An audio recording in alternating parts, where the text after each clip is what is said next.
எப்பா உங்க பொண்டாட்டிமார்கள் எல்லாம் ராமேஸ்வரம் போயிட்டு வர சொன்னேன், அது நடக்கல.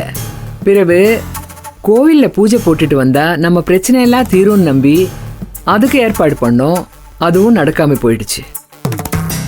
ஆனா இந்த தடவை விட்டுறக்கூடாதுப்பா. பெரியவனுக்கு மணிவிழா ரொம்ப சிறப்பா நடக்கணும். மா அதுல என்னமா பிரச்சனை இருக்கு? அசத்தி போடலாமா?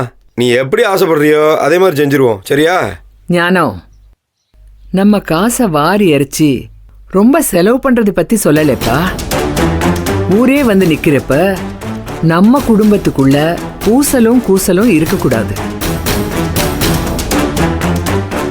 சொந்தம் பந்தம் எல்லாம் கூடி இருக்கிற சபையில நம்ம வீட்டு பொம்பளைங்களால நமக்கு மரியாதை கூடணும்.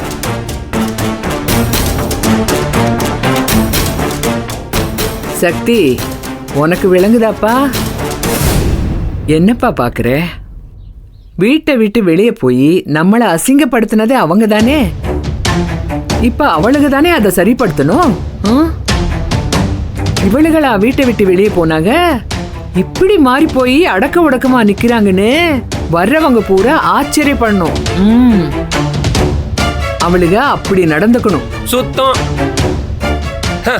வானமே இறங்கி தரைக்கு வந்தாலும் எங்க அக்கா இங்க அப்படி நடக்க மாட்டாங்க. அது முடியாத. ஏண்டா முடியாது? எல்லாம் முடியும். எப்பா அதெல்லாம் உங்க கையில தான்ப்பா இருக்கு. இந்தாருங்கடா, அதுங்கெல்லாம் உங்க அரட்டலுக்கு பயந்து இல்லை, இந்த வீட்டுல உங்க பாசத்துக்கு கட்டுப்பட்டு இருக்காளுங்க. அவளுகளை அப்படியே வச்சுக்குங்க. எக்காரணத்து கொண்டும் அவளுகளை மல்லுக்கு இழுக்காதீங்க. அதே மாதிரி உங்க பொண்டாட்டிமார்களை வீட்டுல இருந்தும் எல்லா சொந்த பந்தமும் வரணும், அதுக்கும் சொல்லி ஏற்பாடு பண்ணிடுங்க.